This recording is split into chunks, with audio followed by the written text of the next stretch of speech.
आपण कॉर्पोरेट आयुष्यातला जो ताण आहे ना, त्यावर मात करण्यासाठी एका खूप वेगळ्या दृष्टिकोनावर बोलणार आहोत. आपल्याकडे काही अशी माहिती आहे जी बौद्ध तत्वज्ञानाला थेट आपल्या कामाच्या ठिकाणच्या समस्यांशी जोडते. हो.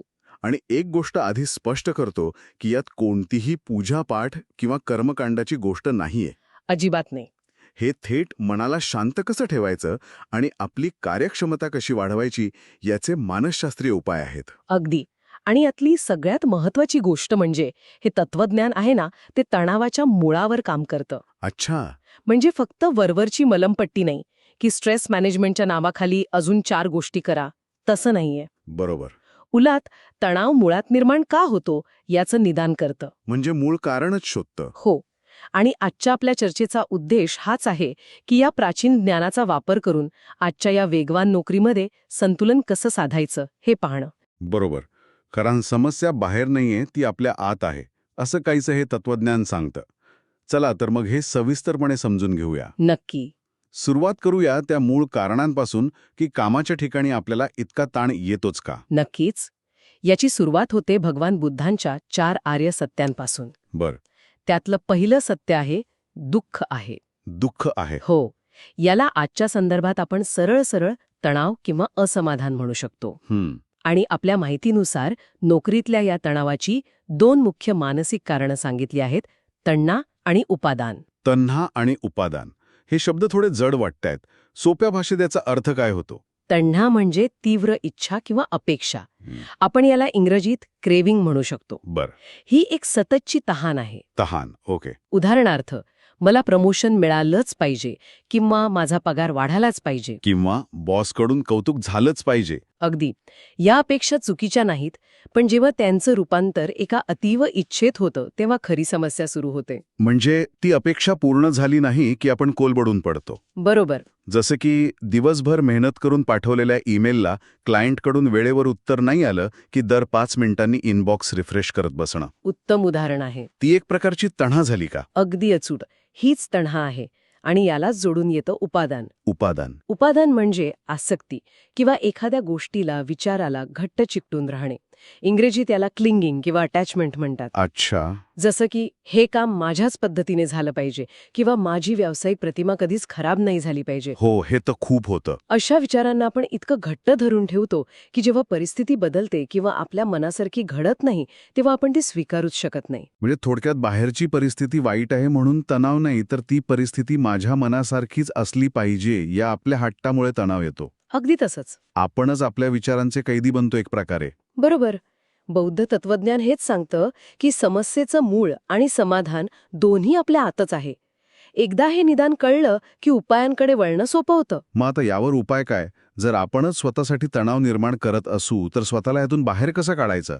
आपल्या माहितीमध्ये अष्टांगिक मार्गाचा उल्लेख आहे. हो. त्यातल्या काही गोष्टी थेट नोकरीच्या जीवनाशी जोडलेल्या दिसतात. हो. अष्टांगिक मार्ग हा यावरचा उपाय आहे. त्यातला पहिला आणि महत्वाचा मुद्दा आहे सम्यक उपजीविका, म्हणजे राईट लाईव्हलीहूड. सम्यक उपजीविका. याचा सरळ अर्थ आहे की आपलं काम नैतिक असावं. असं काम ज्यातून इतरांना, समाजाला किंवा पर्यावरणाला कोणतीही हानी पोचणार नाही. जेव्हा आपण प्रामाणिक आणि नैतिक काम करतो तेव्हा मनावर एक प्रकारचं ओझं नसतं, अपराधीपणाची भावना नसते, जी आतून आपल्याला पोखरत असते. हे पटण्यासारखं आहे.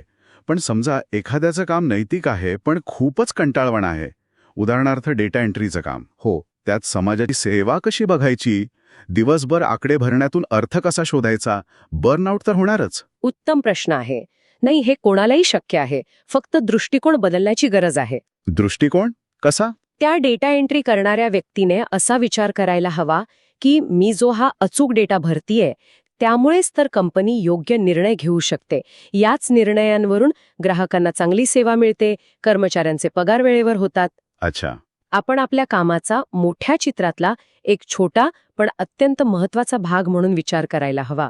जेव्हा कामाला असा अर्थ मिळतो तेव्हा ते ओझं वाटत नाही. हा विचार खूपच वेगळा आहे. म्हणजे आपल्या कामाकडे एका मोठ्या साखळीतील एक महत्वाचा दुवा म्हणून पाहणं. बरोबर. पण कामाचा अर्थ सापडला तरी कामाचा ताण तर असतोच. प्रयत्न तर करावेच लागतात. आणि इथेच सम्यक प्रयत्न किंवा राईट एफर्ट हा मुद्दा येतो. हो. पण प्रयत्न या शब्दाने गोंधळ होतो. म्हणजे अजून जास्त प्रयत्न करायचे का? आजच्या हसल कल्चरप्रमाणे 24 तास काम करायचं की नेमकं काय? तुमचा मुद्दा अगदी बरोबर आहे.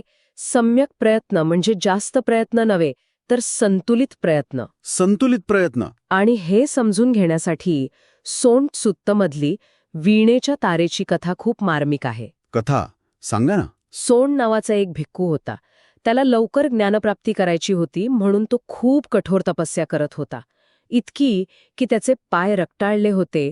तो खचून गेला होता, पण तरीही त्याच्या मनात अशांती होती. अगदी आजच्या स्टार्टअप फाउंडरसारखं. जास्त कष्ट केले की जास्त फळ मिळेल असाच त्याचा समज असावा. बरोबर. बुद्ध त्याच्या मनाची अवस्था ओळखतात. सोंड भिक्खू होण्याआधी एक उत्तम वीणावादक होता. अच्छा. बुद्ध त्याला भेटतात आणि विचारतात, सोनम, मी ऐकलं आहे की तू पूर्वी एक कुशल वीणावादक होतास. मला सांग, जर विळेची तार खूप जास्त ताणली, अगदी घट्ट, तर काय होईल? ती तुटेल. सोनम म्हणतो, ती तुटेल. मग बुद्ध विचारतात, आणि जर तार खूप सैल सोडली, अगदी ढिल्ली, तर काय होईल? तर त्यातून सूरच निघणार नाहीत. सोनम तेच उत्तर देतो. तेव्हा बुद्ध त्याला सांगतात, तसंच तुझ्या प्रयत्नांचं आहे. जास्त ताणून स्वतःला संपवू नकोस आणि प्रयत्न इतके सैलही सोडू नकोस की काहीच साध्य होणार नाही. अरे वा. मध्यम मार्ग निवड. कामाच्या वेळेत पूर्ण लक्ष देऊन काम कर आणि त्यानंतर स्वतःला योग्य आराम दे. हाच सम्यक प्रयत्न आहे. वा. म्हणजे हे हसल कल्चर आणि आळस या दोन्हीच्या पलीकडचा मार्ग आहे. संतुलन. अगदी. कामात 100% द्या, पण स्वतःच्या शारीरिक आणि मानसिक आरोग्याची किंमत मोजून नाही. अप्रतिम. आणि हे संतुलन साधण्यासाठी मनाला वर्तमानात ठेवणं गरजेचं आहे, नाही का? इथेच सम्यक स्मृती किंवा राईट माइंडफुलनेसचा मुद्दा येतो. अगदी. सम्यक स्मृती म्हणजे वर्तमानात जगणं. पण ऑफिसमध्ये आपलं शरीर एका जागी आणि मन दुसऱ्याच जागी असतं. हो, हे तर नेहमीच होतं. कधी घरी काय झालं याचा विचार, तर कधी भविष्यातल्या प्रेझेंटेशनची चिंता. यालाच मंकी माइंड म्हणतात. Monkey mind. माकडासारखं एका फांदीवरून दुसऱ्या फांदीवर उड्या मारणारं मन. हे तर सतत होत असतं. मीटिंगमध्ये बसलेलो असतो, पण डोक्यात पुढच्या कामाची लिस्ट सुरू असते. या मंकी माइंडला शांत कसं करायचं? यावर आपल्या माहितीमध्ये एक सोपा उपाय दिला आहे. Single tasking. Single tasking? आपण तर मल्टीटास्किंगला खूप महत्त्व देतो. हो, पण खरं तर ते आपल्या मेंदूवर प्रचंड ताण टाकतं आणि कोणत्याही कामाला आपण 100% न्याय देऊ शकत नाही. त्यामुळे जे काम करत आहात त्यावरच पूर्ण लक्ष केंद्रित करा. म्हणजे? जर तुम्ही एखादा महत्वाचा ईमेल लिहित असाल, तर त्याच वेळी फोनवर बोलणं किंवा दुसरं काहीतरी वाचणं टाळा. अच्छा, म्हणजे एक वेळी एकच काम. हो. अगदी. तुम्ही ऑफिसमध्ये चहा पित असाल तर घाईघाईत न पिता 2 मिनिटं थांबा. त्याचा सुगंध, त्याची चव यावर लक्ष केंद्रित करून त्याचा आनंद घ्या. बरोबर. ही एक प्रकारची छोटी मेडिटेशन प्रॅक्टिसच झाली, हा. जी तुम्ही तुमच्या डेस्कवर बसून करू शकता. अगदी. ही छोटी छोटी पावलं उचलल्याने मेंदूला वर्तमानात राहण्याची सवय लागते आणि त्याचा ताण कमी होतो. हे सिंगल टास्किंग आणि माइंडफुलनेस तर आपण स्वतःपुरतं करू शकतो, पण कामाच्या ठिकाणी आपला सामना इतर लोकांशी असतो. हो. जेव्हा कोणी मुद्दामून टीका करतं किंवा राजकारण खेळतं, तेव्हा मनाला शांत ठेवणं जवळपास अशक्य होतं. अशा परिस्थितीत काय करायचं? यावर आपल्या माहितीमध्ये उपेक्षा नावाची एक संकल्पना आहे. हो. उपेक्षा म्हणजे एक्वानमिटी. ही मनाची एक संतुलित स्थिर अवस्था आहे. स्थिर अवस्था. हो, जिथे स्तुती किंवा निंदा या दोन्ही गोष्टींचा मनावर खोलवर परिणाम होत नाही. विचार करा, ऑफिसमध्ये कोणी तुमच्या कामाचं खूप कौतुक केलं तर आपण लगेच हवेत जातो. हो, खरंय. आणि कोणी थोडी टीका केली किंवा अपमान केला तर दिवसभर निराश होतो. उपेक्षा म्हणजे या दोन्ही टोकांच्या भावनांना बळी न पडणं. हे ऐकायला खूप आदर्शवादी वाटतं, पण खरं सांगायचं तर जेव्हा बॉस सगळ्यांसमोर अपमान करतो तेव्हा शांत राहणं शक्य आहे का? ही भावना दाबून टाकण्यासारखं नाही का? त्याने आतल्या जास्त त्रास होणार नाही. खूप महत्वाचा प्रश्न आहे. उपेक्षा म्हणजे भावना दाबून टाकणे नव्हे. अच्छा. तर त्या भावनेकडे साक्षी भावाने पाहणे. राग आला, दुःख झालं, हे मान्य करायचं, पण त्या भावनेच्या प्रवाहात वाहून जायचं नाही. हे कसं करायचं? यासाठी एक विचार करण्याची पद्धत सांगितली आहे, ज्याला डिपर्सनलायझेशन म्हणतात. म्हणजे स्वतःला विचारायचं, समोरची व्यक्ती तिच्या स्वतःच्या तणावामुळे, असुरक्षिततेमुळे किंवा स्वभावामुळे असं वागत आहे. हा माझ्या अस्तित्वावरचा हल्ला नाही. म्हणजे गोष्टी वैयक्तिकरित्या घ्यायच्या नाहीत. अजिबात नाही. तो बॉस सगळ्यांशीच असा वागतो किंवा आज त्याचा मूड खराब दिसतोय असा विचार करून स्वतःला त्या परिस्थितीतून वेगळं करायचं. बरोबर. आणि यालाच जोडून बौद्ध धर्मातील एक अत्यंत महत्वाचं तत्व येतं, अनित्य, अनित्य? इम्परमनन्स. म्हणजे काहीही कायमस्वरूपी नाही. कोणतीही परिस्थिती, चांगली किंवा वाईट, कायमची नसते. हे खरं आहे. मला आठवतंय, एकदा एका मोठ्या प्रोजेक्टच्या डेडलाईन वेळी मला वाटलं होतं की जगच संपणार आहे. रात्री अपरात्री जागून काम केलं, प्रचंड तणाव होता. पण आज मागे वळून बघितल्यावर ते किती क्षुल्लक वाटतं. ती परिस्थिती निघून गेली. अगदी. म्हणजे हेच अनित्य तत्व झालं. हो. जेव्हा कामाचा तणाव खूप वाढेल तेव्हा एक खोल श्वास घेऊन स्वतःला आठवण करून द्यायची की हे सुद्धा बदलेल, हे दिवसही जातील. हीच अनित्य तत्वाची ताकद आहे. ते आपल्याला समस्येच्या पलीकडे पाहण्याची दृष्टी देतं.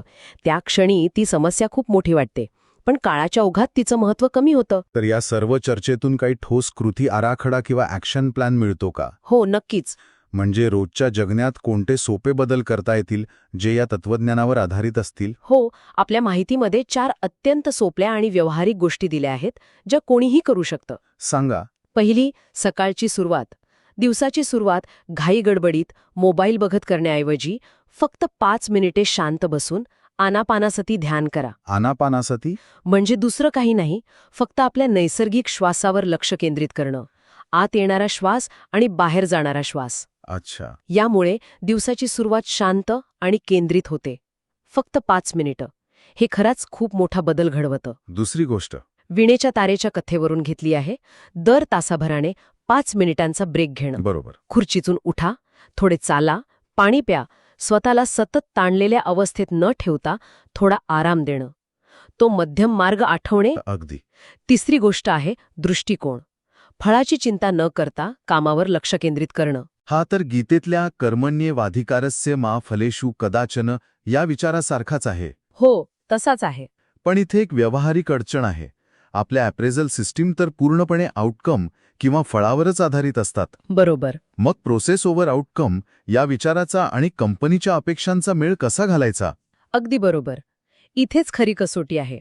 सिस्टम फळावर लक्ष देईल, पण आपण आपलं मानसिक समाधान कामाच्या प्रक्रियेत शोधायचं. जेव्हा कामच समाधान देतं, कामाचा दर्जा सुधारतो, तेव्हा फळाचा ताण कमी होतो आणि गंमत म्हणजे अशाच कामातून उत्तम फळ मिळतं. म्हणजे आपलं नियंत्रण प्रक्रियेवर आहे, फळावर नाही. बरोबर. जे आपल्या नियंत्रणात आहे त्यावर लक्ष केंद्रित केल्याने चिंता कमी होते. आणि शेवटची चौथी गोष्ट मला सर्वात महत्वाची वाटते, मैत्रीभाव. हो, मैत्री. पण समजा एखादा सहकारी खरंच खूप त्रासदायक आहे, सतत राजकारण करतो, त्याच्याबद्दल मैत्री भावना कशी ठेवायची? इथे मैत्री म्हणजे त्याच्याशी जाऊन मैत्री करणे नव्हे. मग मैत्री किंवा मट्टा म्हणजे त्याच्याबद्दल मनात सक्रिय द्वेष न बाळगणे. कारण द्वेष, मत्सर किंवा राग ठेवल्याने सर्वात जास्त त्रास आपल्यालाच होतो. हो, हे खरंय. आपलं मन अशांत राहतं.